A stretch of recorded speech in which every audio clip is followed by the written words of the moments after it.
Antarctica, a snowy world of about -46 degrees Fahrenheit, covered in ice for millions of years.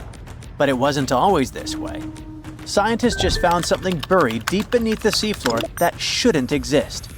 Tiny golden droplets of amber. This means that Antarctica was once teeming with life and thick with trees. But something happened to it. Something that could reshape the way we see our own future. Antarctica has been a land of howling winds for millions of years. No tree can grow here today. But scientists who studied those lands decided to drill deep beneath the Antarctic surface. They went thousands of feet below the ice, pulling up ancient layers of sediment. And there, trapped in time, they found tiny pieces of golden amber. Amber is basically fossilized tree resin. It's found all over the world, often with perfectly preserved pieces of ancient life. Insects trapped mid-flight, pollen frozen in time. Entire tiny ecosystems can be locked inside golden droplets. In every continent, but not in Antarctica. Until now. They discovered tiny specks from 0.5 to 1 millimeter in size, smaller than a grain of sand, but with huge significance. This droplet had once oozed from the bark of a tree about 90 million years ago. What's even wilder, amber is only produced by certain types of trees, the ones that grow in humid, temperate rainforests and jungles. That's when the realization hit. Antarctica used to be a rainforest. Those tiny flecks of amber, clearly seen only under a microscope, tell us a vivid story of a living and breathing ecosystem. Around 90 million years ago, during the Cretaceous period, when dinosaurs ruled the Earth, Antarctica could have been covered in lush, swampy forests filled with towering conifers, ferns, and ancient plants. Some of the fragments showed signs of damage. That means the trees that produced them had been injured, perhaps by wildfires or parasites. Though despite that, and despite the fact it spent millions of years on the seafloor, this amber was almost perfectly preserved. Solid, transparent, and free of cracks. Normally, amber buried under extreme pressure and heat just crashes over time. But this piece, it survived. That means other pieces could survive as well, and we might find more of them on the ocean floor. But this wasn't the first sign that Antarctica had once been a different place entirely. It started in 2017. A team of scientists drilled deep into the seabed near Pine Island Glacier on Antarctica's west coast. They pulled up sediment cores, long cylindrical samples of Earth that had been buried for millions of years. And it was insane. Inside these layers they found fossilized roots, pollen, spores, traces of an ancient forest that had once thrived here. And that's exactly what they'd been studying ever since then. In order not to damage anything, they had to spend years of hard work, breaking down the sediment into thousands of tiny pieces and scanning them all under fluorescent microscopes. The same team also found another piece of the puzzle back in 2020. They found more sedimentary samples from the ocean floor that pointed to a land of dense trees, rivers, and wetlands. A world that looked more like the Pacific Northwest or New Zealand. But why was Antarctica so warm back then? Well, that's all because of the atmosphere. 90 million years ago, Earth's carbon dioxide levels were terrifyingly high. It was literally one of the warmest periods in history, with temperatures soaring even at the poles. Think about it. Antarctica had no ice caps. Instead, it could have had buzzing insects and maybe even dinosaurs wandering through its forests. But in order to learn what happened to them, the team has to find more evidence. Antarctica really is a place full of mysteries. It's hard to study because it's covered in snow and ice so much that we don't even know its true shape and size. Some parts of the ice sheet are over 3 miles thick, half the depth of the Mariana Trench, the deepest trench on Earth. Luckily, snow has a great quality. It can freeze things in time perfectly. Layer by layer, year after year, it buries nature's past like a time capsule. Luckily, snow has a great quality. It can freeze things in time perfectly. Layer by layer, year after year, it buries nature's past like a time capsule. At first, fresh snow is soft and shifts easily in the wind, full of air. But as more snow piles on top, it compresses, squeezing out the air pockets and hardening into dense ice. This freezing pressure locks everything inside. It traps ancient plants, animals, and even entire landscapes. And they literally get frozen in time, because the extreme cold slows down decay. It stops bacteria growth, preventing rot, and keeping things almost perfectly intact for thousands, sometimes even millions of years. That's exactly what's going on in Antarctica. Scientists have to literally scan it all the way down this snow in order to find what this place looked like millions of years ago. What they found is an entire lost world buried under miles of ice. It was beneath the thickest ice of East Antarctica, near the Aurora and Schmidt subglacial basins. The weight of the ice has been so immense for so long that it actually protected the land from erosion. Scientists call it the ghost of Antarctica's landscape, and it's nothing like the smooth, flat wasteland seen from above. They found rivers that once flowed freely, now frozen in place, valleys carved by water, even 3 massive, sharply peaked hills. But what are they? To understand that, we need to go even further back in time, to the era when Antarctica was still part of a lost supercontinent. Hundreds of millions of years ago, the land we now call Antarctica was part of Gondwana, an enormous supercontinent that included South America, Africa, India, Australia, and Antarctica all fused together. But as Earth's tectonic plates slowly drifted apart, Gondwana broke into pieces. Antarctica was ripped apart, its land stretched and fractured. The massive ice sheets that formed later covered these broken land masses, preserving them like frozen fossils. As the ice shifted and melted over time, valleys formed, and ancient rivers likely carried water toward a coast that was hundreds of miles away from where it is now. But that's not the only thing Antarctica has hidden. If you stripped away the ice, you wouldn't see a smooth, empty continent. You'd see a super dramatic landscape, towering mountains, deep valleys, even fiery volcanoes. In West Antarctica, at least 138 volcanoes are buried under the ice. One of them, Mount Erebus, is still active. And inside, it has warm volcanic caves where you could walk in a t-shirt. Oh, and if it wasn't weird enough, Erebus is also spewing out gold. Yep, the actual tiny specks of gold from deep within the Earth. Scientists believe this happens because magma, the superheated semi-molten rock beneath the Earth's surface, carries liquid gold with it as it rises. Every single day, Erebus releases about 0.2 pounds of it. That's worth around $6,000 per day. In a year, that adds up to 64 pounds, or more than $2 million, floating into the sky. Unfortunately, before we grab shovels, we gotta remember that those are just microscopic particles. They're often smaller than 60 micrometers, thinner than a human hair. Not even mentioning that they're scattered around up to 620 miles away from the volcano itself. Finding them is nearly impossible. But that just shows that even in such a harsh place that looks just like a white desert, there are still many fascinating mysteries to discover. For example, somehow, life still clings there. In 2017, scientists drilled deep beneath the ice of the Ross Ice Shelf looking for water, but they found something fantastic instead. A river hidden beneath 1,640 feet of ice, running through the dark. And inside it, hundreds of tiny shrimp-like creatures.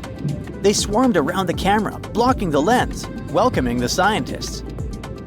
In deep caves beneath the ice, DNA evidence has also shown traces of moss, algae, and possibly even unknown tiny animals.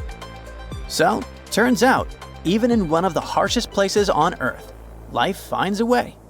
And who knows what else we'll discover in the South Pole? Discovering hidden places on our planet is extremely exciting. Today, I'm taking you on a trip that you aren't going to forget anytime soon. But suit up, this is about to get very cold. You hop on a plane and land on the ice-covered island of Greenland. An unbelievable view of the Aurora Borealis, aka the Northern Lights, is greeting you. You can't believe your eyes. Your guide tells you how rare this phenomenon is. Usually, people spend days trying to hunt it down. You feel lucky and take your time to appreciate these beautiful dancing greenish lights. You're glad you brought your camera along, aren't you? Between clicks, you learn that the Aurora Borealis is the result of some rather rough events. This spectacular light show occurs when energy particles from the sun slam into Earth's upper atmosphere. On day 2, you continue to explore the place by air. This may not come as a surprise, but Greenland is one of the world's largest islands. This time, on board a helicopter, you can see the infinite icy landscape. In case you're curious, you're now flying over 656,000 square miles of thick ice. Oh, what's that down there? It looks like a family of polar bears. You don't want to get too close, of course. The conditions in Greenland might be too tough for people to live there, but some animal species do very well in this land of ice. Those are reindeer, wolves, and Arctic foxes. On your way to Greenland, you probably made a pit stop in Copenhagen. Denmark is one of the few countries that have commercial flights to Greenland. You didn't know this before, but you find out that the island is actually part of the Kingdom of Denmark. On a map, it's right between the Arctic and Atlantic Oceans. You're lucky to have a local pilot that tells you about the secrets hidden in this scenery. Under this 2-mile thick white surface, there's an entirely different world. A world filled with canyons, meteor-carved craters, and millennia-old plant fossils. You are beyond excited to go visit one of these spots, but of course, you'll have to use your imagination, as all of it is hidden under ice. Believe it or not, nearly 80% of the island's surface is covered with it. The first stop on your tour is Greenland's Grand Canyon. You land not far from it, somewhere in the northern part of the island. You may know that canyons are deep, narrow valleys with steep sides, but I bet you didn't know that the word canyon actually comes from the Spanish word cañón, which means tube or pipe. Now, this Grand Canyon has some similarities with the one in the US.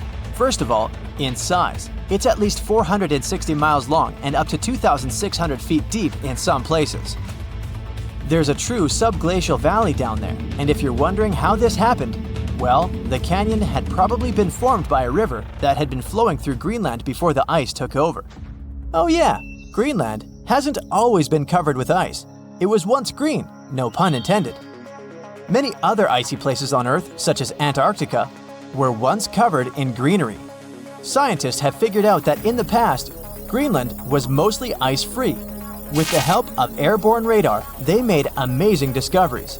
By the way, ice is invisible to radar technology.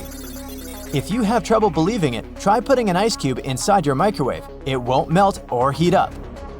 A recent discovery of fossilized plants allowed researchers to estimate that Greenland used to be much warmer than they could imagine.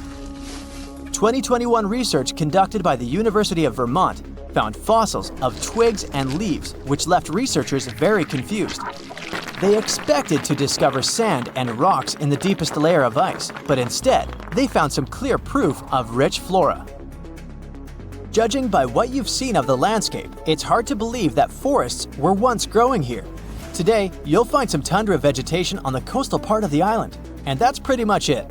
But according to the genetic material found in these fossilized plants, researchers believe the island used to be much greener. It's very likely that there were insect-filled forests with butterflies and beetles flying around, and the average temperature on the island varied from 50 degrees Fahrenheit in the summer to 1 degrees Fahrenheit in the winter. NASA's Operation Icebridge has flown over Greenland more than 100 times. This has allowed researchers to create 3D maps of the island and figure out the age of each layer of ice in Greenland's ice sheet. Ice sheets can help answer many scientific questions as they form over the span of thousands of years. They're layers of snow on top of more snow. The snow gets compacted into ice, which in turn creates what we call an ice sheet. Remember those fossils we were talking about? They're believed to be from the Eocene period, which was 130,000 to 115,000 years ago. According to the groundbreaking 3D footage from NASA, we can see 3 distinct climate periods within the ice sheet. The uppermost layer is quite flat and uniform. If you decided to dig deeper, you'd find the layer formed during the last ice age. It's more complex and rugged. The ice there is darker than what you see on the surface. If you let your mind wander, you can picture what this part of the world looked like when mammoths were roaming around. If you kept digging, you'd eventually find leftover ice from the Eocene period I've told you about. Now, canyons aren't the only unusual thing found under ice. If you could sneak a peek under all those layers of snow, you'd see an impressive mountain range and also plunging fjords. In 2017, scientists created a map that showed what Greenland had looked like without all that ice. There was a bowl-like depression in the middle of the enormous island. This depression was most likely an ancient lake. Around it, there was a circle of coastal mountain ranges.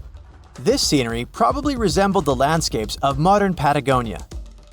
Big mountains with snowy tops surrounding crystalline lakes. This ancient lake in Greenland is a wonder on its own. Imagine a pit the size of Rhode Island and Delaware put together. The lake is believed to have covered over 2,700 square miles, and back in the day, it was fed by at least 18 different streams. These crystalline blue waters were surely very inviting, and freezing of course. But if you ended up going for a swim, I'd say be careful, as the water could get up to 800 feet deep in some places. On day 3 of your adventure, you discover a true under-ice water park. While you're wandering around the ice-covered island, your guide tells you to be mindful of the cracks in the surface. These cracks are responsible for the modern-day aqua lounge going on down there. Meltwater and rainwater flow down the cracks in the ice all the way down to the riverbeds. This forms a landscape of jewel-like lakes and streams filled with crystalline water. Researchers estimate that about 60 small under-ice lakes exist there. And yes, they're actual lakes. Perhaps one of the most impressive hidden features on this island is a meteor crater. Under the Hiawatha Glacier, you can find a 19-mile-wide impact crater, big enough to swallow the city of Washington. Apparently, a mile-wide iron asteroid struck Earth's atmosphere within the past 100,000 years and chose Greenland as its landing point. If anyone had been around to see it, they'd have witnessed a real show, a white glowing fireball cutting through the sky. Scientists speculate that if it had landed on an ice sheet, it certainly vaporized both water and stone. Someone standing hundreds of miles from the impact site would have heard a deafening thunderclap and experienced hurricane-force winds. But it actually makes sense. The approximate speed of meteors entering Earth's atmosphere is 45,000 miles per hour. For comparison, that is 2.5 times the speed of a spaceship. It's bound to make some noise and leave a huge crater in the ground. The South Pole is more than penguins and endless snow. There's a hidden ghost world within it. Look, it's right here on the globe. Don't confuse Antarctica with the Arctic, which is at the top of our maps. Much smaller in size, and, let's face it, way less mysterious. The ice sheet covering Antarctica is about 1 to 3 miles thick, which is up to 16 Eiffel Towers stacked on each other. This massive blanket hides the true features and contours of Antarctica's land. We still don't know much about this mysterious continent, and it is ice and snow that are to blame. We still don't even know the true shape and size of this continent. Mapping Antarctica without some huge shovels is an incredibly hard task. But satellites learned to penetrate the ice with their cameras. And now we know there's actually an enormous, dramatic ancient landscape beneath the snow. The ghost of the past. About 90 million years ago, Antarctica was a much warmer place. It was actually a lush rainforest with tons of plants and probably teeming with life. It even had rivers flowing through it. Then the ice came. This happened about 34 million years ago, during the transition from the Eocene to the Oligocene, when our planet cooled significantly. It was the beginning of one of our several ice ages. The land remained, but now was hidden under ice and snow that got thicker and thicker.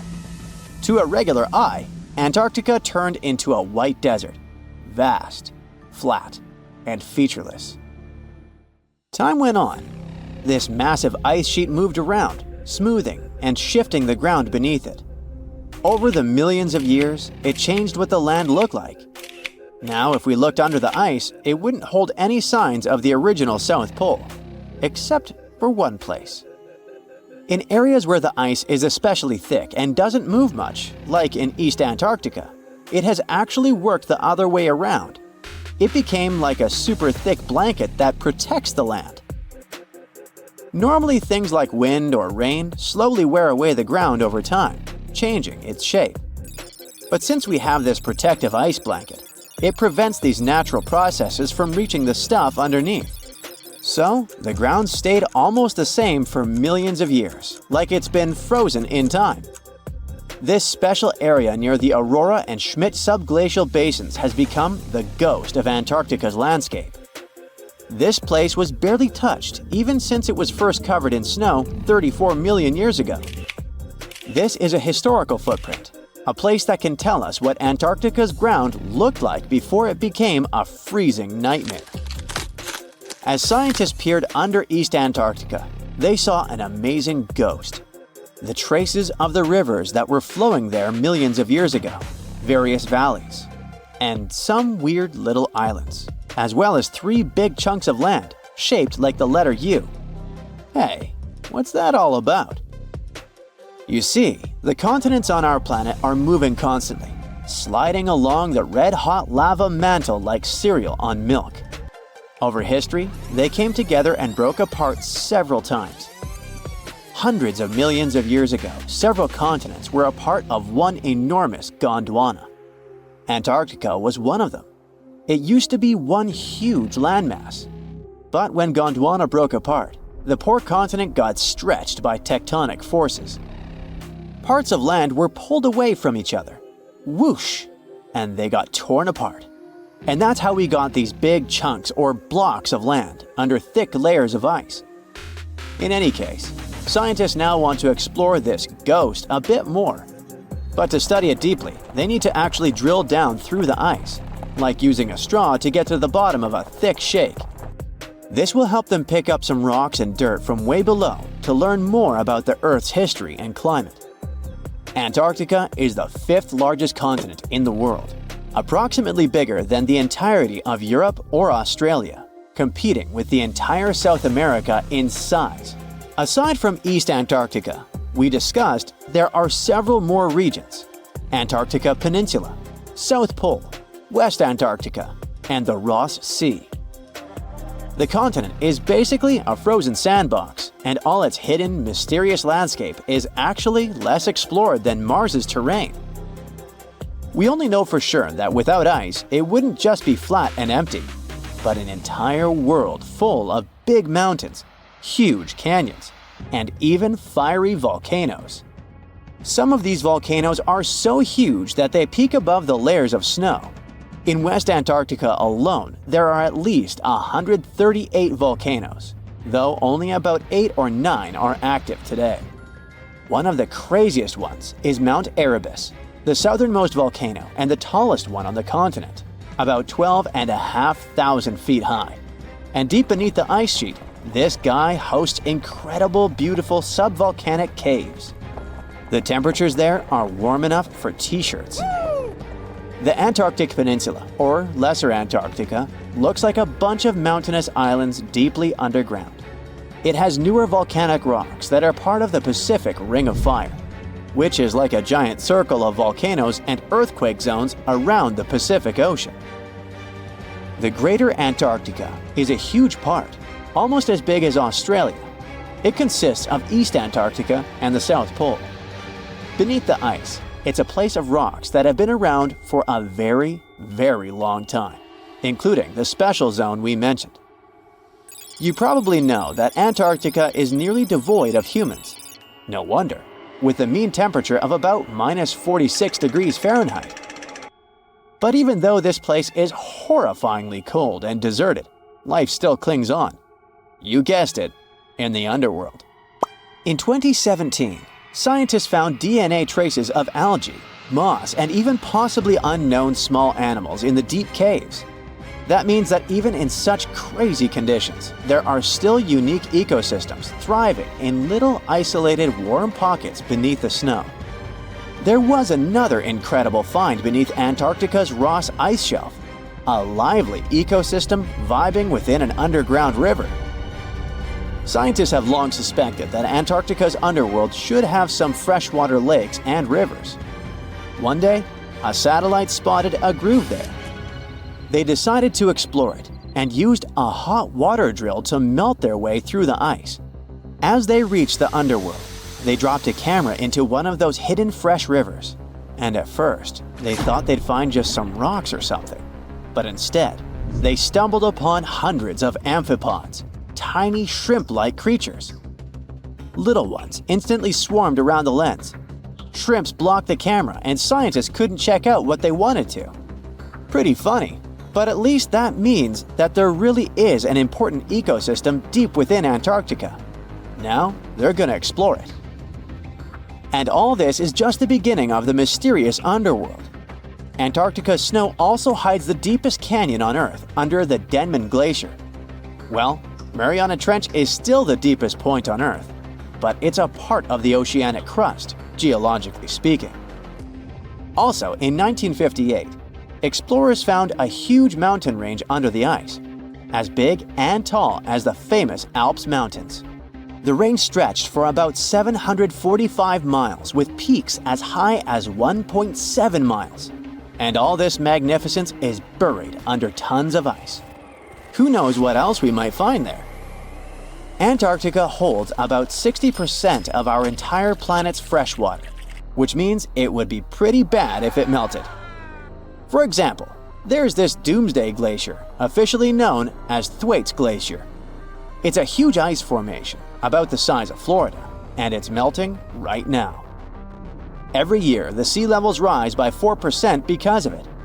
If this guy melts away completely, the sea levels all around the world will increase by 2 feet, which might not sound like a lot, but it would be catastrophic for coastal areas. Luckily, researchers have found that even if its ice shelf were to collapse in the next 50 years, the glacier itself wouldn't retreat as quickly as they feared. It's still losing ice rapidly, but it would be quite a slow process. Ooh, you're diving into the dark and icy waters of Antarctica. The airy blue darkness is enveloping you, reminiscent of the vast expanse of open space. In these depths, where you least expect to encounter any living creature, you suddenly hear a loud, strange sound. A quacking noise, as if a giant duck was hidden in the deep. In 1960, researchers first recorded this sound and named it bioduck. Clever. For decades, they tried to unravel the mystery of its source. Was it a giant kraken? An extraterrestrial spaceship that had crashed into the ocean? A mysterious sea monster? Or perhaps an enormous duck? There were many versions, one more bizarre than the other. Oceanographers detected similar sounds in other locations as well. Off the western coast of Australia and near New Zealand, they recorded similar but higher pitch signals, which they named bio-goose. It seems the creepy atmosphere of the story disappears with such names. Anyways, these sounds were not isolated incidents. They happened multiple times with consistent intervals. Many initially thought the source must be mechanical, given the regularity of the sounds. However, studying the oceans in the latter half of the 20th century was challenging because of limited technologies. Nevertheless, scientists persisted in collecting data on bioduck and biogoose, driven by their insatiable curiosity. As more data accumulated, so did the theories. But scientists eventually uncovered the mystery.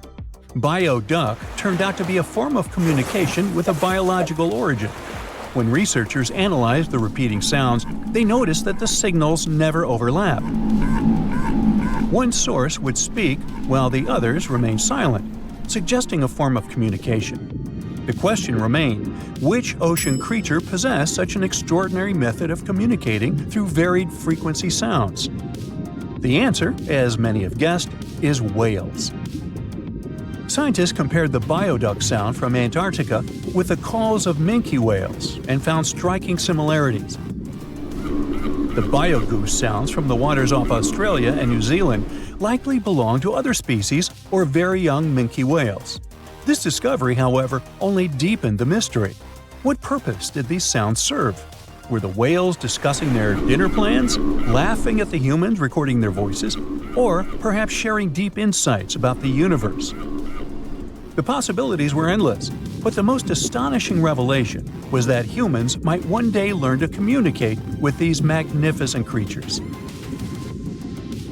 Communicating with whales is no longer a far-fetched idea. Scientists from the University of California have already established contact with a humpback whale named Twain. In a groundbreaking experiment, researchers conducted a 20-minute conversation with the marine mammal. Here's how they did it. The specialists went on a marine expedition to the coast of Alaska, where they recorded the sounds of a group of humpback whales.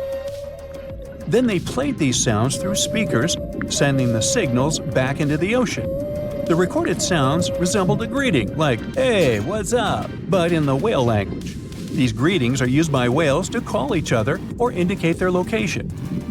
Now, soon after sending the signals, the researchers received a response. Twain approached the boat, circled it, and replied with a "hey" of its own. This marked the beginning of the first ever human-whale conversation. For 20 minutes, the scientists sent 36 signals to Twain, and each time the whale responded. Moreover, it waited for time intervals before answering. That is, the team received a response from the whale, waited 10 seconds, and turned on the sound again. Researchers then waited 10 seconds and answered.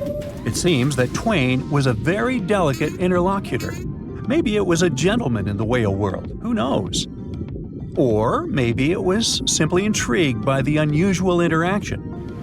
The signals used in this communication belonged to a group of whales that included Twain. It's likely that the researchers had recorded Twain's own sounds and used them to communicate with it. In a sense, Twain was conversing with itself. Now let's continue our journey and venture into the deepest oceanic trench on Earth, the Mariana Trench. A quick reminder, the Mariana Trench is a colossal chasm in the ocean floor, stretching over 1,500 miles south of Japan and reaching a depth of nearly 36,000 feet at its deepest point. To put that into perspective, the height of the Burj Khalifa, the world's tallest building, is like 1/10 of the Mariana Trench's depth. Now imagine this.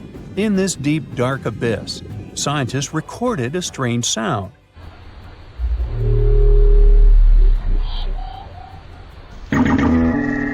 Unlike bioduck, this sound resembled something from a science fiction movie, a low rumble, followed by a metallic ping, reminiscent of the sounds made by spaceships in sci-fi movies. Researchers named this mysterious phenomenon biotwang noises. Scientists first detected this strange sound in 2014 during an acoustic survey of the Mariana Trench, and they quickly identified its source: whales, specifically Bride's whales. Using artificial intelligence, researchers analyzed around 200,000 hours of audio recordings from the ocean and found matches with a group of Bride's whales. Like other animals, these whales use sounds as a form of communication. Now, did you know what else was found at the bottom of the Mariana Trench? A plastic bottle. It's unlikely it was done by a kraken or a whale or some type of monster. Everything is simpler here. The bottle ended up there because of a human. But that's a topic for another video. Okay, let's deal with one more sound. No whales this time, just a mysterious sound in the loneliest place on Earth. This place is called Point Nemo, and that's why it's so lonely. Located in the South Pacific Ocean, Point Nemo is the most remote spot from any land. The nearest island is 1,450 nautical miles away. It's about the same long distance from land in all other directions. Moreover, here, there's almost no marine life, since few water currents reach this spot, and therefore few nutrients are supplied. In a sense, it's a water desert. And so, in 1997, oceanographers recorded a very strange and frightening sound coming from the depths in the area of Point Nemo.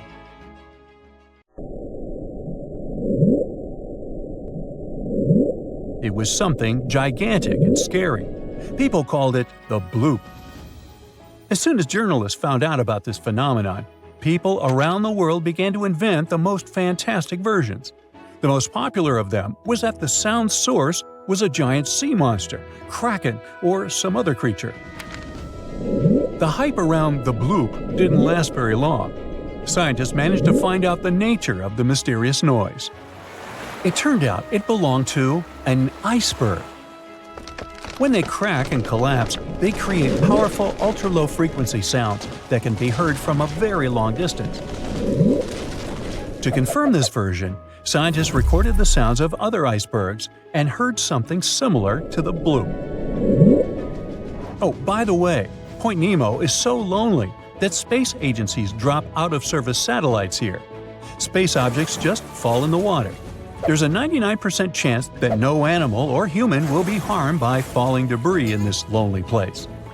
That's why many people call it the satellite cemetery. But what if, someday, a spaceship from another planet falls here? What if it has already fallen in Point Nemo and sometimes emits an emergency signal that breaks through the ocean? Ooh.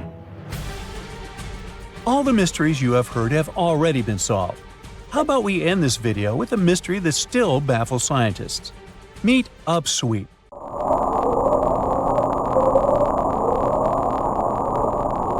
One of the most mysterious sounds ever recorded in the ocean.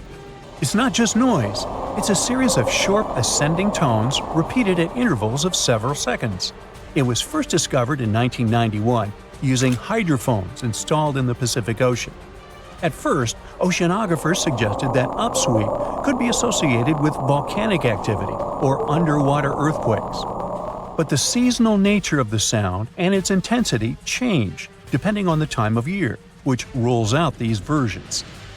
People began to consider hypotheses related to the biological life of the ocean. They studied the migration routes of marine animals and their behavior at different times of the year. However, despite all efforts, the sound source has not been identified.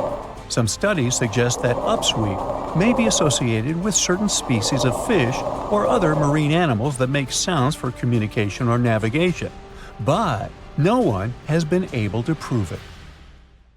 In 2020, strange signals from deep beneath Antarctica sent shockwaves through the news. Within days, headlines exploded. NASA had found a parallel universe where time runs in reverse. But what really happened? And what did scientists actually detect? Well, this story is a case of madness, misunderstood experiments, and the human need to believe in mystery. Even today, every few months, someone reposts a headline screaming that NASA found a parallel universe in Antarctica. A universe where time flows backwards, and people believe it. But no, NASA didn't find a mirror world under the South Pole, or some sort of a backwards reality where people age in reverse or speak in rewound sentences. They did find something curious, though. Here's what actually went down. Scientists were flying a strange-looking instrument over Antarctica called ANITA, short for Antarctic Impulsive Transient Antenna.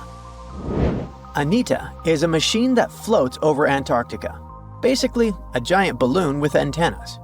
It listens for tiny space particles called neutrinos. Neutrinos are super small and ghost-like. They have almost no weight and go through stuff like it's not even there, even entire planets.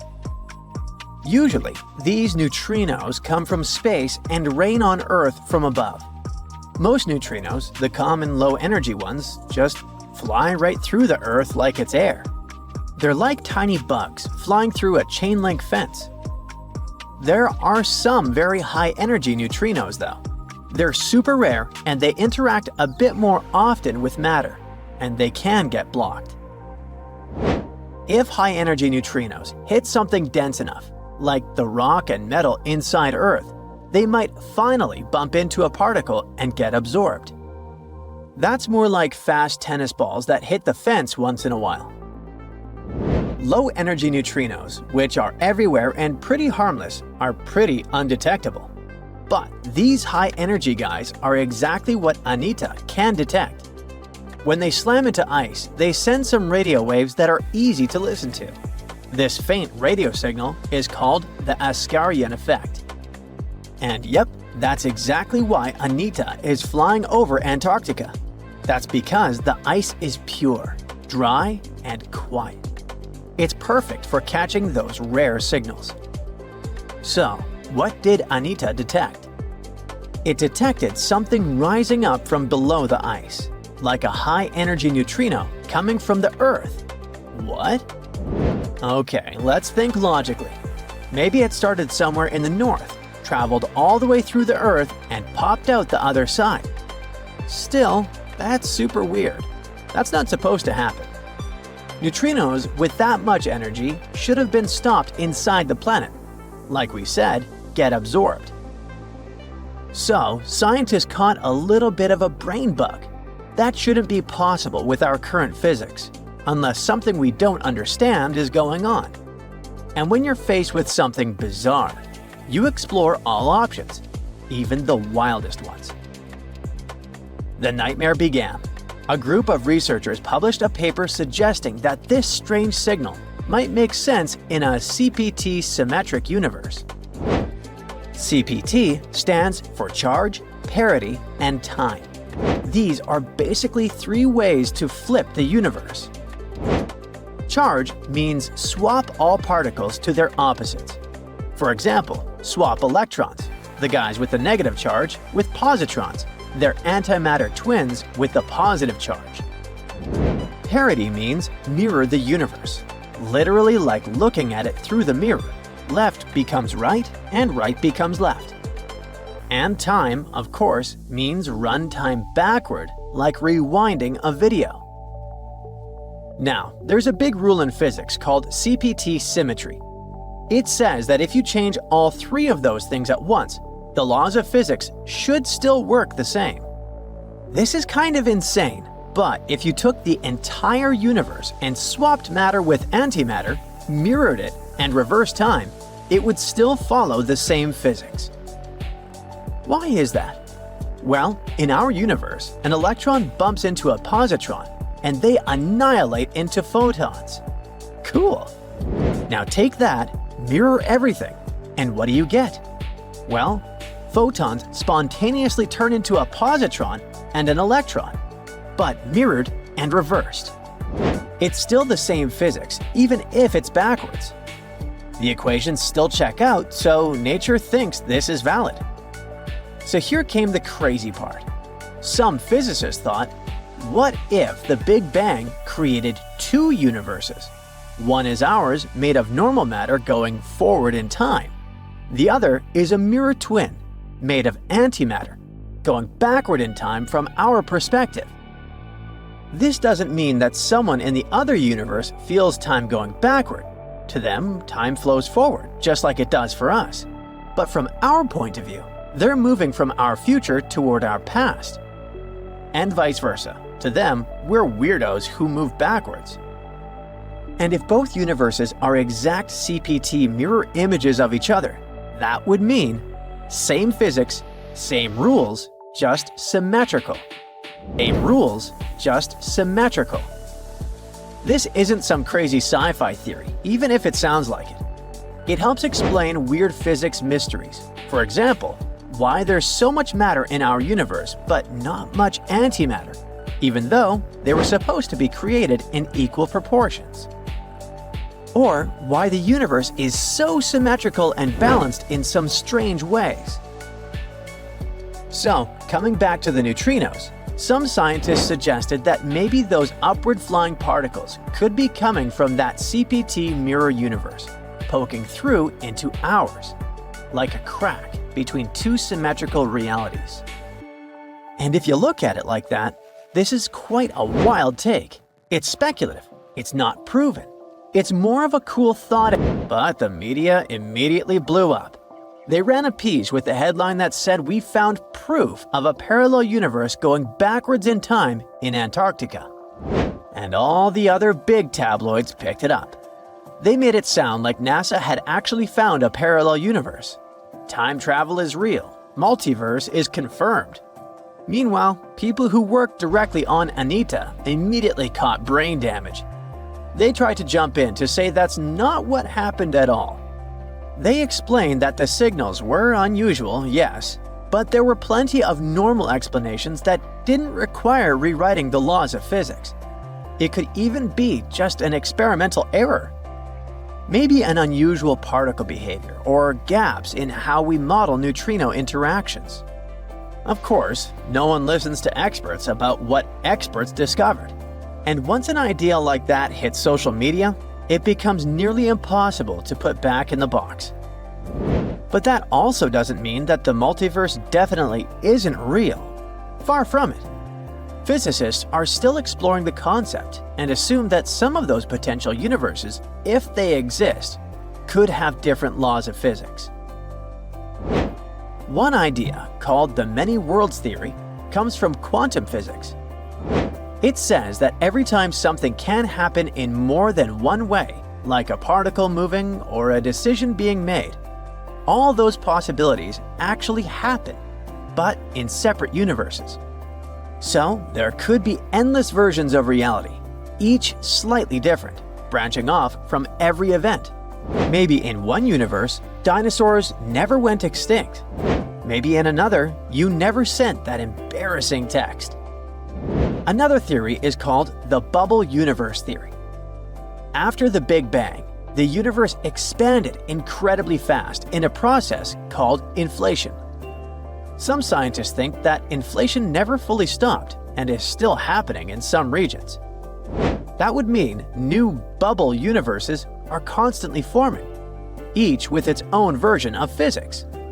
Our universe would just be one bubble in a giant cosmic sea of others.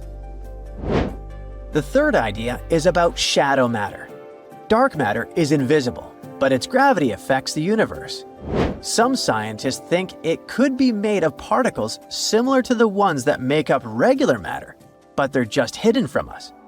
This mirror, or shadow matter, could form entire invisible galaxies and even life, all existing right alongside us. Maybe we just can't detect it in any way except through gravity for now. But in physics, all of those are just theories, mathematical possibilities. We have no direct evidence that it's real. If we ever find one, though, let's now hope it won't be the boy who cried wolf scenario.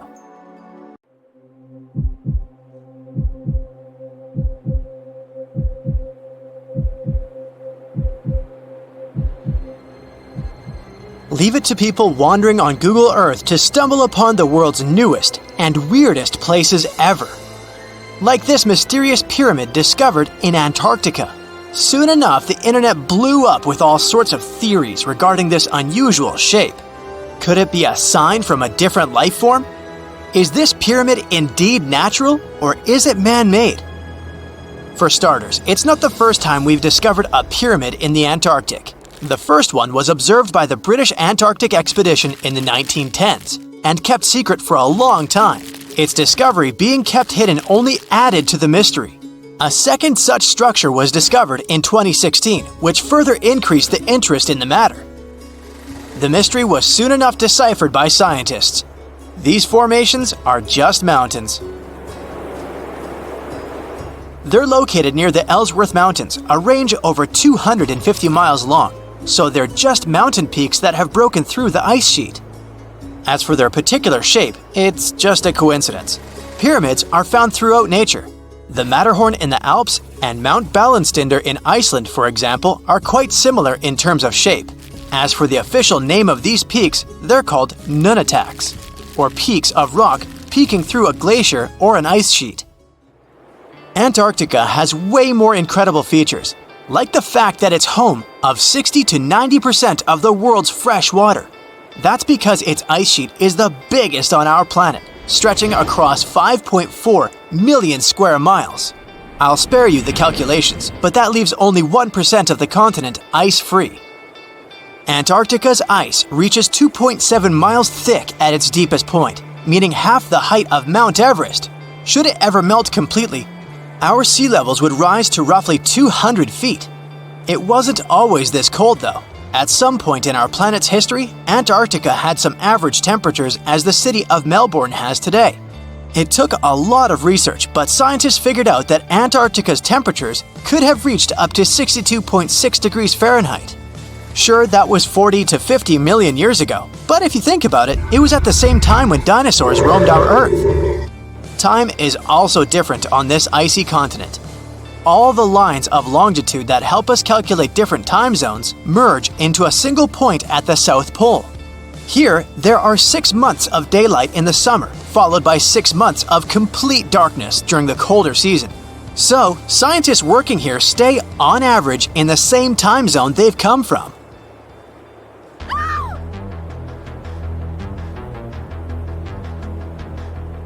The Blood Falls aren't a chapter of a thriller movie. They are merely a series of waterfalls located in one of the driest regions of Antarctica. They emerge from an underground lake filled with a special type of bacteria. These little organisms use sulfates as fuel instead of sugars, which makes them very intriguing for scientists. The water contained in this lake is so full of iron that it basically just rusts when it meets air. So, the reddish color of the waterfall also gives it its trademark name. The megalodon was the largest predator ever known in our planet's history. In terms of its location, the megalodon lived practically in all waters on our globe, except near the poles. The reason why there are no megalodon teeth found in Antarctica is probably because the gigantic creature was adapted to only warm tropical and subtropical waters. If you plan to visit Antarctica by boat someday, just know you might not get there on a non-metallic boat. The hull of your transportation device must be made of either steel or aluminum to withstand the harsh weather conditions here. Antarctica isn't home to a lot of bugs. In fact, there is only one true species of insect that calls this place home. It's a wingless midge called Belgica antarctica. This fly is so tiny that it only reaches 0.08 to 0.23 inches long, but it's still the Antarctic's largest terrestrial animal. A lot of Antarctic fish also come with an antifreeze substance in their blood. They don't necessarily need it for protection against the cold temperature, but mostly against touching ice. These antifreezes are made up of large glycoprotein molecules. They surround any small ice crystals that may form, making sure they don't spread through the animal's tissues, which could cause a lot of damage. They also create a sort of small pillow blocking the sharp ice crystals, so they're less likely to cause any pain. It also doesn't rain a lot here on this icy continent, but one amazing meteorological quirk of Antarctica is that it's full of diamond dust. This dust is basically small ice crystals that pop out of humid air close to the Earth's surface. Think of it like an icy fog. As they flow through the air and get touched by sunlight, they begin to sparkle, making visitors here feel like they're surrounded by diamonds. It's probably the last place you'd want to go into labor, but in 1978, the first person was born here ever. Emil Marco Palma was its name, and ever since, 10 other people have been born here in Antarctica. There's a lake on this icy continent that is so full of salt, it makes it impossible for it to freeze over, even if temperatures can go as low as 5 degrees Fahrenheit. That's because pure water freezes at 32 degrees Fahrenheit. Water that has salt in it, or any other substance for that matter, will freeze, but at a way lower temperature. That lower temperature is adjustable depending on the substance itself and the amount that has been placed into the water. Antarctica was the last official continent to be discovered. It remained completely unseen until the 1820s. But it took another 20 years to confirm it was actually a continent and not just a group of icy islands. Just because it's really cold here doesn't mean you can't go on a date here. One December night, an American scientist that was posted in Antarctica logged into a dating app simply out of curiosity. He was certain no other profiles would show up, but to his surprise, he found someone soon enough. Another researcher who was stationed just 45 minutes away, by helicopter of course. They eventually got together and went on the first date in Antarctica ever recorded. Apart from ice, this continent has something else way more abundantly than any other piece of land on Earth: meteorites. If we look at the research done by scientists, meteorites have equal chances of reaching any place on our planet. However, once they go through our atmosphere, the situation is a bit more complex. That's because different climates on our planet, like the humid ones found near the jungle, have a lot of moisture and oxygen, which will corrode most meteorites. The climate in Antarctica is really dry, so the possibility of meteorites corroding is little to none. More so, it's way easier to spot these rocks on the icy white surface of this area than in any other place on Earth. If you're not scared of the cold, you'll surely freak out when you hear about the winds here. That's because Antarctica is for the most part the windiest place on Earth. Wind speeds have been reported here to reach even 200 miles per hour. Ooh, you're diving into the dark and icy waters of Antarctica. The eerie blue darkness is enveloping you, reminiscent of the vast expanse of open space. In these depths, where you least expect to encounter any living creature, you suddenly hear a loud, strange sound. A quacking noise, as if a giant duck was hidden in the deep. In 1960, researchers first recorded this sound and named it bioduck. Clever. For decades, they tried to unravel the mystery of its source. Was it a giant kraken? An extraterrestrial spaceship that had crashed into the ocean? A mysterious sea monster? Or perhaps an enormous duck? There were many versions, one more bizarre than the other. Oceanographers detected similar sounds in other locations as well. Off the western coast of Australia and near New Zealand, they recorded similar but higher pitch signals, which they named bio-goose. It seems the creepy atmosphere of the story disappears with such names. Anyways, these sounds were not isolated incidents. They happened multiple times with consistent intervals. Many initially thought the source must be mechanical, given the regularity of the sounds. However, studying the oceans in the latter half of the 20th century was challenging because of limited technologies. Nevertheless, scientists persisted in collecting data on bioduck and biogoose, driven by their insatiable curiosity. As more data accumulated, so did the theories. But scientists eventually uncovered the mystery. Bioduck turned out to be a form of communication with a biological origin. When researchers analyzed the repeating sounds, they noticed that the signals never overlapped. One source would speak while the others remained silent, suggesting a form of communication. The question remained, which ocean creature possessed such an extraordinary method of communicating through varied frequency sounds? The answer, as many have guessed, is whales. Scientists compared the bioduck sound from Antarctica with the calls of minke whales and found striking similarities. The biogoose sounds from the waters off Australia and New Zealand likely belong to other species or very young minke whales.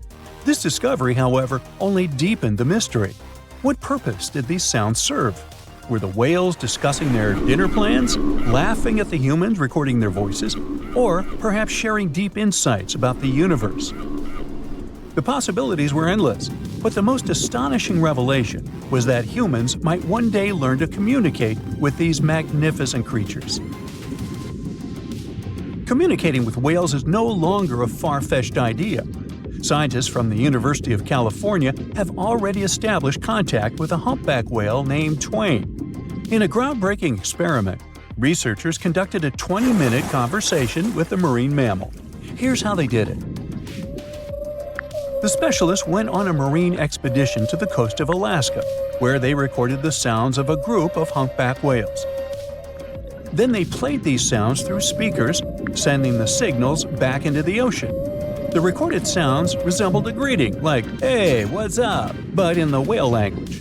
These greetings are used by whales to call each other or indicate their location. Now, soon after sending the signals, the researchers received a response.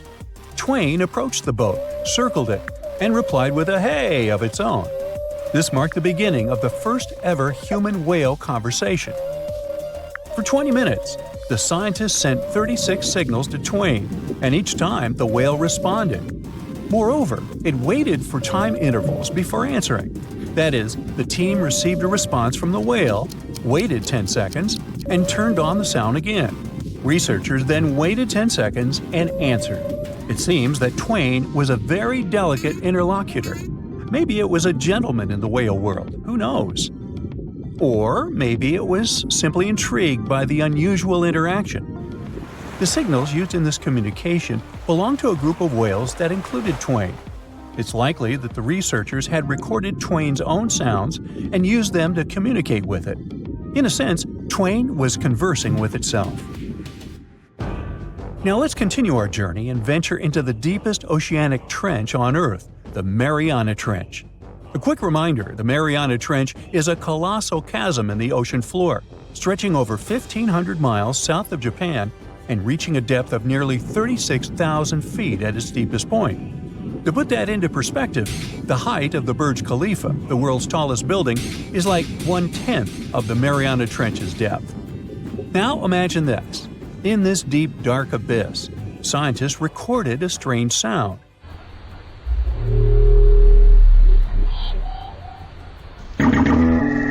Unlike bioduck, this sound resembled something from a science fiction movie, a low rumble, followed by a metallic ping, reminiscent of the sounds made by spaceships in sci-fi movies. Researchers named this mysterious phenomenon biotwang noises. Scientists first detected this strange sound in 2014 during an acoustic survey of the Mariana Trench, and they quickly identified its source: whales, specifically Bride's whales. Using artificial intelligence, researchers analyzed around 200,000 hours of audio recordings from the ocean and found matches with a group of Bride's whales. Like other animals, these whales use sounds as a form of communication. Now, did you know what else was found at the bottom of the Mariana Trench? A plastic bottle. It's unlikely it was done by a kraken or a whale or some type of monster. Everything is simpler here. The bottle ended up there because of a human. But that's a topic for another video. Okay, let's deal with one more sound. No whales this time, just a mysterious sound in the loneliest place on Earth. This place is called Point Nemo, and that's why it's so lonely. Located in the South Pacific Ocean, Point Nemo is the most remote spot from any land. The nearest island is 1,450 nautical miles away. It's about the same long distance from land in all other directions. Moreover, here, there's almost no marine life, since few water currents reach this spot, and therefore few nutrients are supplied. In a sense, it's a water desert. And so, in 1997, oceanographers recorded a very strange and frightening sound coming from the depths in the area of Point Nemo.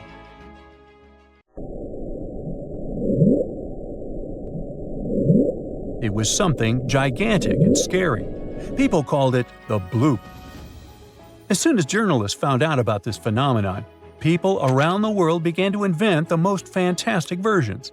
The most popular of them was that the sound source was a giant sea monster, kraken, or some other creature. The hype around the Bloop didn't last very long. Scientists managed to find out the nature of the mysterious noise. It turned out it belonged to an iceberg. When they crack and collapse, they create powerful ultra-low frequency sounds that can be heard from a very long distance. To confirm this version, scientists recorded the sounds of other icebergs and heard something similar to the Bloop. Oh, by the way, Point Nemo is so lonely that space agencies drop out-of-service satellites here. Space objects just fall in the water. There's a 99% chance that no animal or human will be harmed by falling debris in this lonely place. That's why many people call it the satellite cemetery. But what if, someday, a spaceship from another planet falls here? What if it has already fallen in Point Nemo and sometimes emits an emergency signal that breaks through the ocean? Ooh. All the mysteries you have heard have already been solved. How about we end this video with a mystery that still baffles scientists? Meet Upsweep.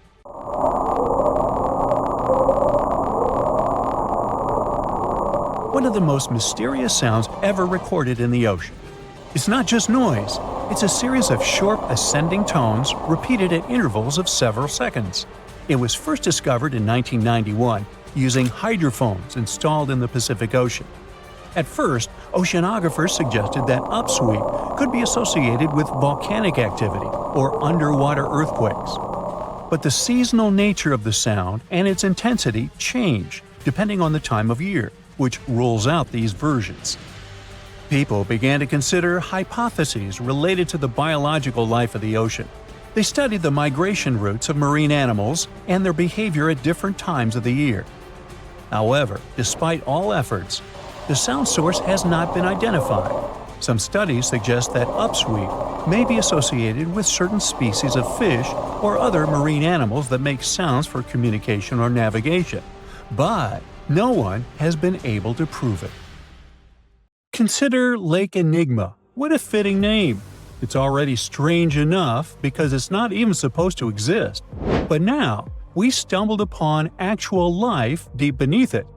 And this just might help NASA in their search for life in outer space. The lake lies deep in the icy heart of Antarctica, so it's not really a water pool like we're used to, more like a lake-like block of ice, or so we thought. Just recently, Italian scientists discovered a secret that had been buried for ages, an actual body of water, and in this water, life is thriving. Various microorganisms, and even some weird little hunters. Which is super weird, since Enigma sits in a remote and harsh corner of our planet, the northern Victoria Land in Antarctica.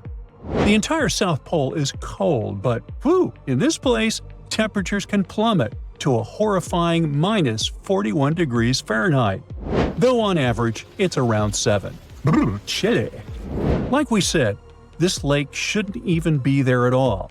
Antarctica is technically the largest desert on Earth, even though it's covered in snow, because it's super dry. There are zero rains, truly little snowfall, and the sun barely evaporates anything.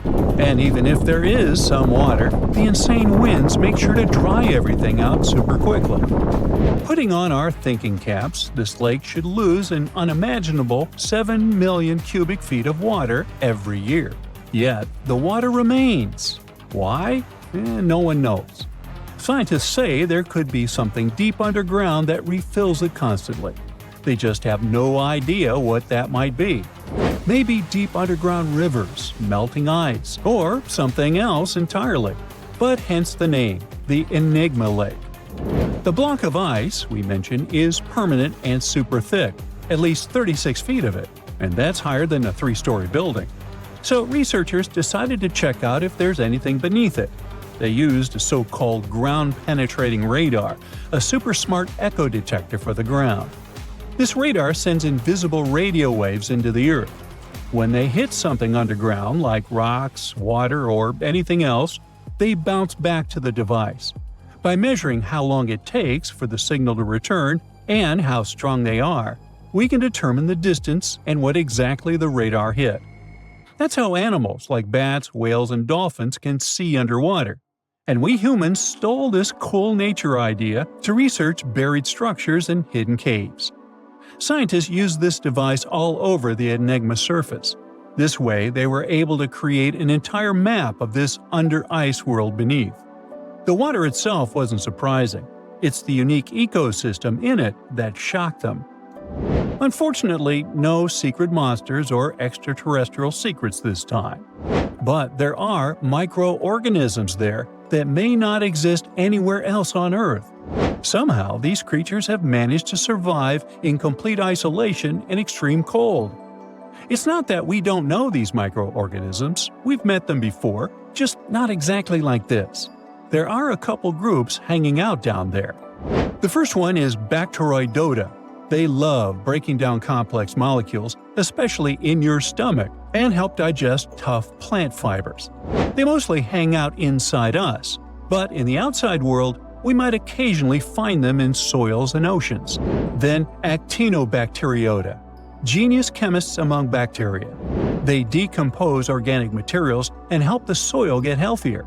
They're also famous for producing antibiotics, so we owe a lot of our medicine to them. The third one is Pseudomonadota. These guys weren't a surprise. They're crazy adaptable. They can thrive pretty much anywhere, from soil to water to the human body. Some of them are good, helping plants grow and in nutrient cycles, but others can be opportunistic pathogens. Ooh, bad guys. But what is actually a surprise is that Lake Enigma has tons of passibacteria. They're ultra small even for microorganisms and can barely do anything themselves. So they prefer to live in symbiosis or be little parasites, relying on their hosts for nutrients and other necessities. All these little chompers might be ancient. They could be remnants of a time before the lake froze over completely, which is hundreds of thousands of years ago. It's simply weird to encounter these bacteria in the Enigma Lake, especially the little parasites. Passibacteria usually love low-oxygen environments, but this lake is very oxygen-rich, not even mentioning an almost 40 feet of ice above. So all this means that even though we know who these guys are, this specific species might be new to us. They could have evolved with some unique adaptations and abilities using the lake's unusual chemistry. They probably rely on a super simple and delicate food web. Some of the microorganisms produce energy from light, well, whatever light gets down there, or the lake's chemicals. The symbiosis guys most likely survive by living on or inside their neighbors. Yep, these microscopic creatures hunt each other. Nope, things can't be peaceful even in a place like that. If we find out what their secret to survival is, we might learn more about chemistry, medicine, and even extraterrestrial life. Because if life can endure such extreme conditions, then it can probably appear pretty much anywhere, including our closest neighbors, Europa or Enceladus, the moons of Jupiter and Saturn. They definitely hide oceans beneath their frozen surfaces, and now there's a very high chance there might be some life there. Antarctica must be the closest thing we have to extraterrestrial exploration before we actually land on other planets. It's full of hidden mysteries and surprising creatures. Even outside of Lake Enigma, the South Pole harbors life. Just take the McMurdo Dry Valleys, which are often referred to as Earthly Mars. These are among the most mysterious and extreme places on our planet. They're stretching across Victoria Land in Antarctica, and this is one of the driest places on Earth. Makes sense if you remember the name. Surprisingly, unlike other parts of the South Pole, this land is almost entirely devoid of snow and ice, just lots of super cold ground. There might even be some sand dunes nestled here and there between the rugged mountains. The ground is mostly covered in loose gravel, scattered with ancient rocks made of granite, and something interesting called gneiss, just spelled differently. It's the type of rock that's been through a lot, literally.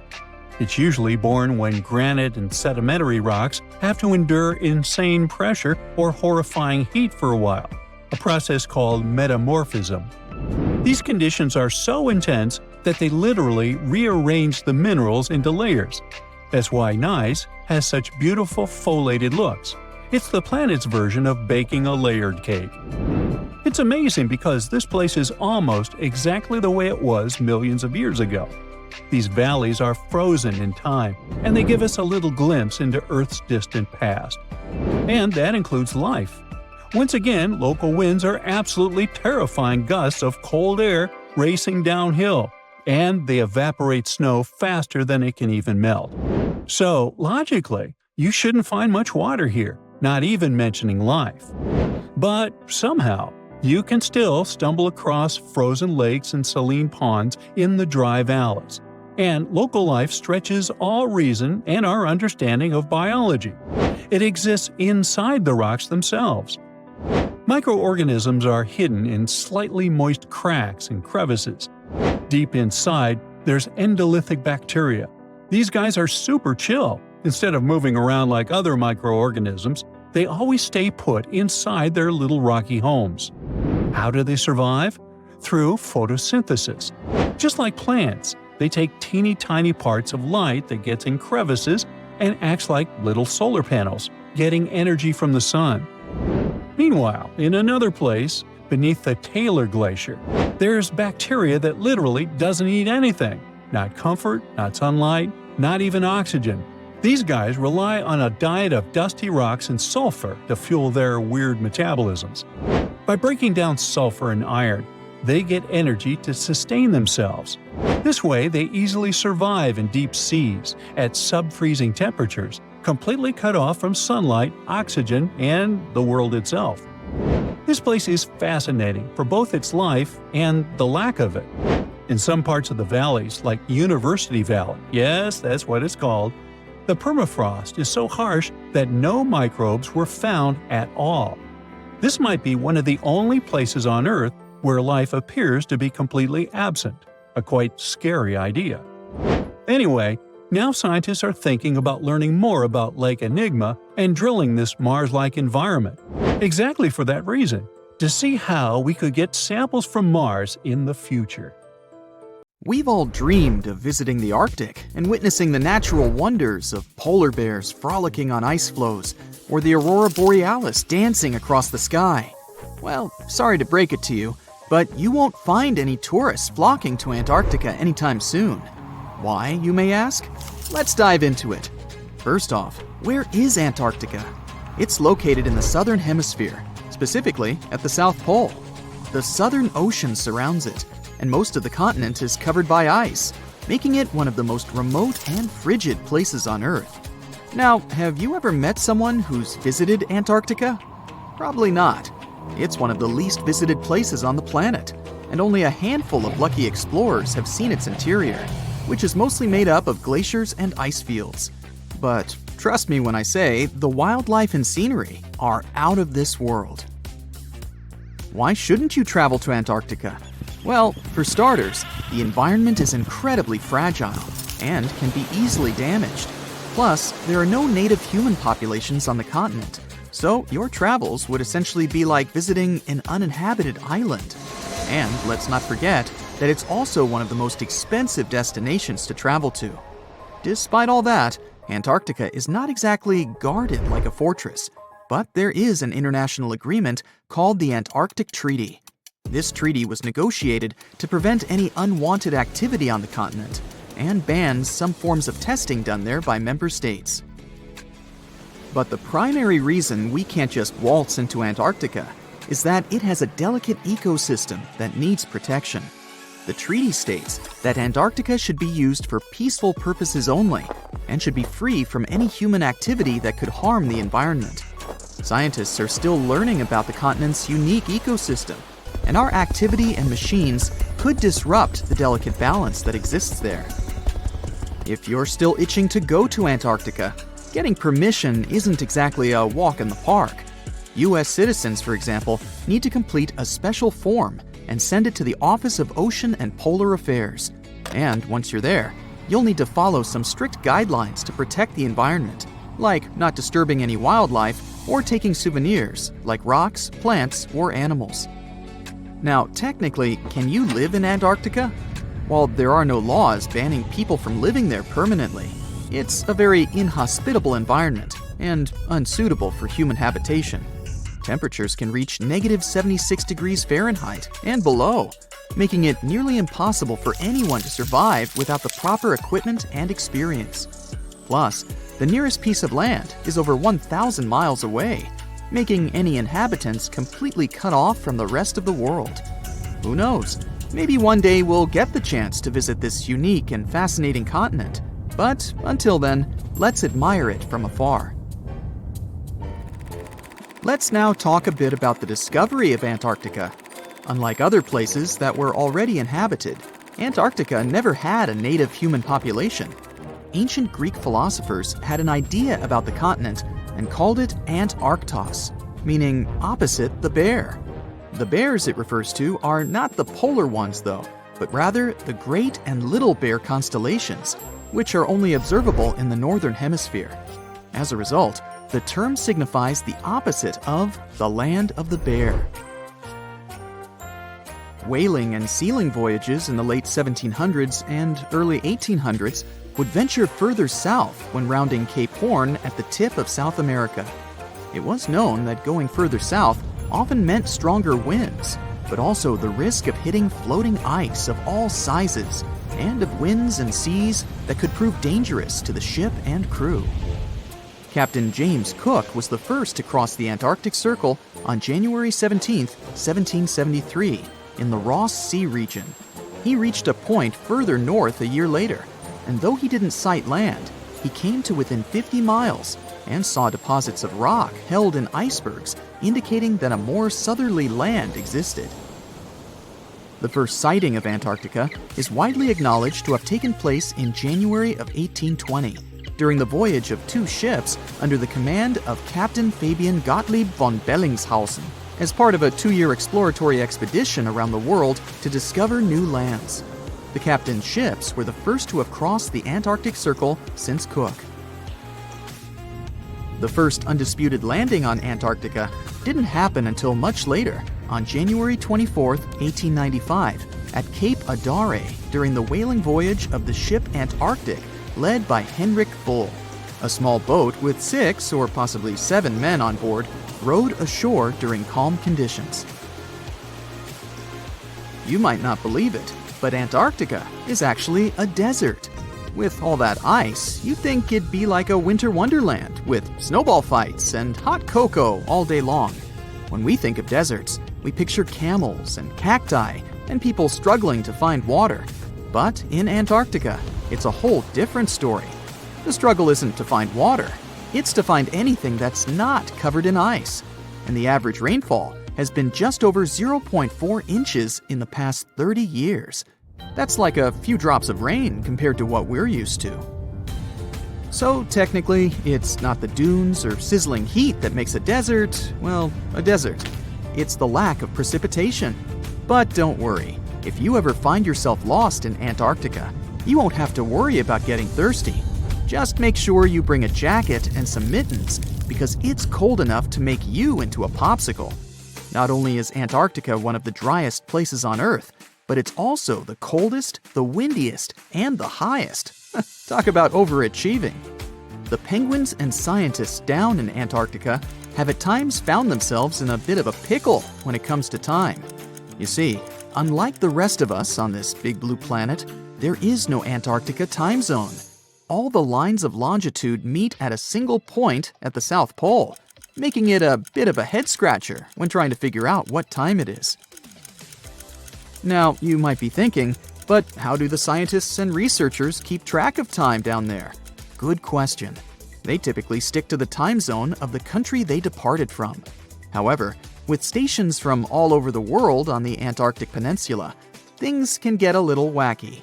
Imagine trying to coordinate with your neighboring countries without accidentally waking them up in the middle of the night. You might think that not much could survive in a place where the temperature is extremely cold, the sun barely shows up, and the wind could blow you away faster than a tumbleweed. Well, as in many places on Earth, life found a way in Antarctica too. Believe it or not, this frozen continent is buzzing with activity. It's home to billions of krill, which in turn attract lots of seals and more penguins than you can shake a fish at. But don't let their cute and cuddly appearance fool you. Penguins are the ultimate swimmers, with streamlined bodies that would make Olympic medal winners jealous.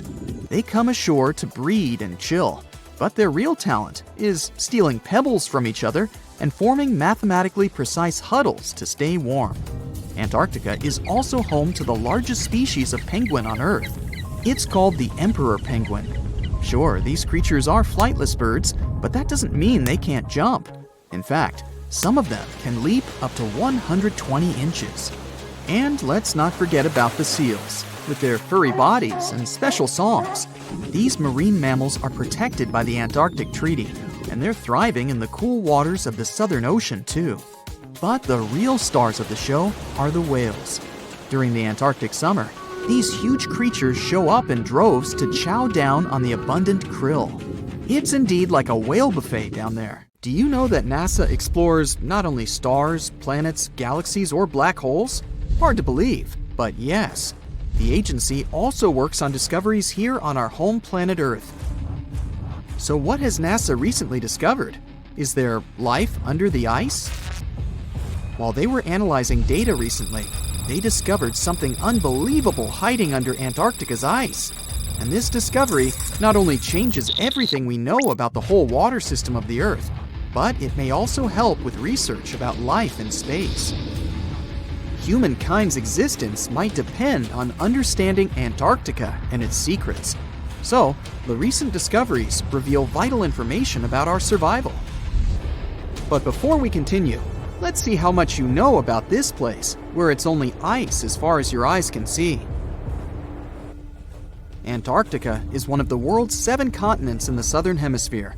It's the 5th largest continent in terms of total area, and that means it's almost twice the size of Australia. Want to see real meteorites? Go to Antarctica. Due to its dry climate, Antarctica is one of the best places to observe space.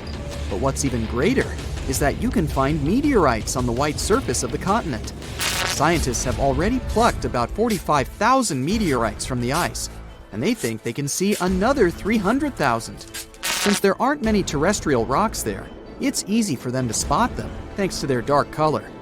Antarctica's dry desert environment also helps preserve them, even the ones that fell to Earth more than 1 million years ago. And can you imagine any volcanic activity in Antarctica? It's hard. But this place is where fire meets the ice. West Antarctica is where most volcanic activity occurs. Scientists recently found that 138 volcanoes exist in West Antarctica alone. Wow! You would think that Antarctica is always cold, but no. Its coastal regions can get as warm as 50 degrees Fahrenheit. But have you ever wondered what Antarctica would look like if there were no ice? It may seem unimaginable now, but it was not always covered by ice. That was 34 million years ago, though, so nobody could tell how the continent's surface would be without the ice. But NASA changed that. They generated computer simulations and created the most accurate map of it as of today. What they saw was incredible. The continent was not flat at all like it seemed. It's pretty bumpy with valleys, rolling plains, and high mountains. But this was nothing next to what they had discovered under Antarctica's ice. So, what is it? Drum roll, please. NASA found 2 new subglacial lakes. And what's even cooler about it is that they spotted these lakes from space. How is that? If your answer is high-tech satellites, then you're right. In 2003, NASA launched a satellite called IceSat. It measured ice sheet mass balance and cloud and aerosol heights. The satellite also helped create the ice-free map of Antarctica. In 2010, the European Space Agency launched the second satellite, CryoSat-2. It was for tracking the changes in the thickness of the ice. Then, in 2018, NASA launched the third one, IceSat-2, a follow-on to the IceSat spacecraft. It measured ice sheet elevation and sea ice thickness. It was NASA's most advanced Earth-observing laser instrument. It delivered the highest precision data. And when that was combined with the data from the other satellites, it was possible to spot these 2 new lakes near a pair of larger ones. But how is it possible that these lakes exist in the first place? The average thickness of most Antarctica ice is approximately 1.2 miles. However, it can get over 1.8 miles thick in some places, especially during the winter. So, you might think that there's nothing under there, but science says otherwise. it's not quite possible to see it with your bare eyes. But the continent's ice is slowly but constantly flowing in different directions under the force of its weight. But scientists could not figure out how water moved for many years. That started to change in 2007, when data gathered from the IceSat provided insight into what hides beneath the surface. They first discovered an entire network of meltwater lakes connected under Antarctica's fast-flowing ice streams, and there were hundreds of them. Scripps Institution of Oceanography glaciologist Helen Amanda Fricker figured that the elevation changes measured by IceSat happened because of the dynamics of these lakes. They did not hold meltwater statically. Instead, they were filling and draining continuously over time through a system of waterways. And as they did that, the ice above rose and fell. But where do they drain? The ocean, of course, and it drains a lot. A recent study, co-authored by Fricker, found that the drainage of one lake flushed as much as 198 billion gallons into the ocean in only 3 days. Countless mysteries about how nature works are still waiting to be solved. But finding the 2 new lakes will give scientists a better picture of how fast the Antarctic ice sheet will change as the climate gets warmer, and how this will affect global ocean currents and sea level rise. The filling and draining cycle of the lakes also caused the ice sheet to suffer cracks and crevices. So, the information they find from these new lakes will also give them a better understanding of the damage on the surface of the ice. They will also be able to assess how this filling and draining system influences the speed at which ice slips into the oceans and seas. And that means they can evaluate how the added freshwater may alter marine ecosystems. This discovery may also suggest whether life is under the ice. Wow! Scientists drilled through about 3,504 feet of ice and found that water samples taken from one of the lakes contained approximately 10,000 bacterial cells per milliliter. Such a high number of bacterial life is a good sign, because that means the icy waters might also support higher life forms, such as microanimals, and one of these new lakes might even be their home.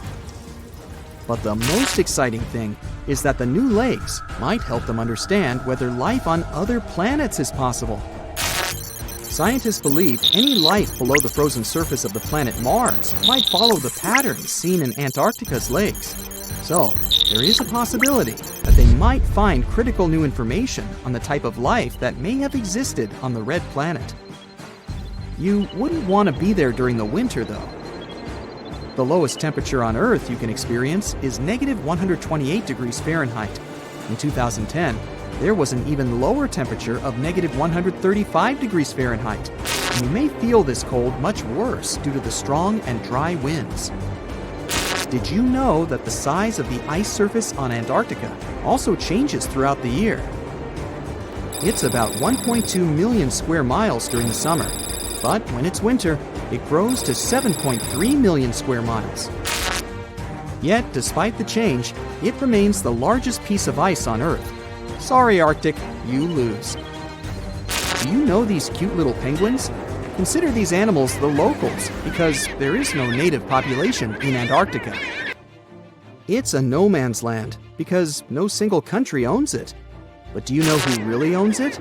5 different species of penguins, seals, and killer whales. Ha ha. Despite the continent's harsh conditions, you can visit it as a tourist for fishing and research purposes. Around 5,000 people reside on the continent during summer at research stations. But when winter comes, the number naturally drops down to 1,000. Antarctica's ice blanket makes up 70% of the world's freshwater reserves. Imagine what would happen if it melted. The global sea levels would be raised by almost 200 feet. Imagine a body vanishing into the icy void, swallowed by a glacier so deep and treacherous that it becomes a frozen tomb for more than half a century. Then, decades later, as the ice retreats under the warming world, it gives up its secret. A perfectly preserved time capsule of a life cut short. This is not fiction. It happened. In 1959, Dennis "Tink" Bell a young British meteorologist barely past his 25th birthday was trekking across the perilous surface of Antarctica's ecology glacier. The snow looked stable. It wasn't.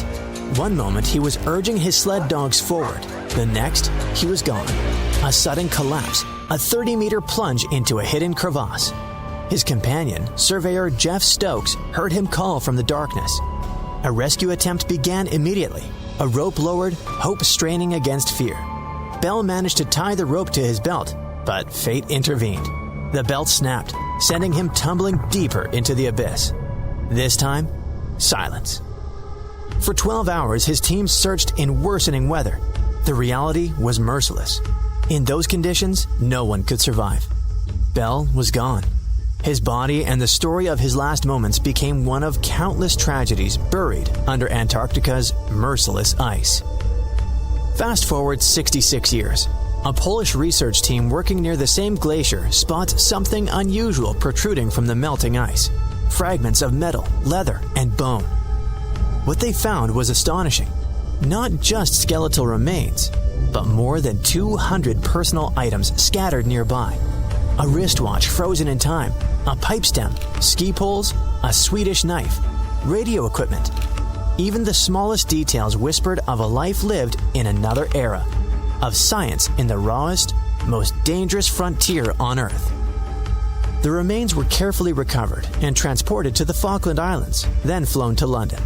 There, DNA testing provided an answer that stunned Bell's surviving siblings. The man the glacier had guarded for over 6 decades was finally coming home. His brother, now in Australia, described the discovery as both shocking and deeply moving.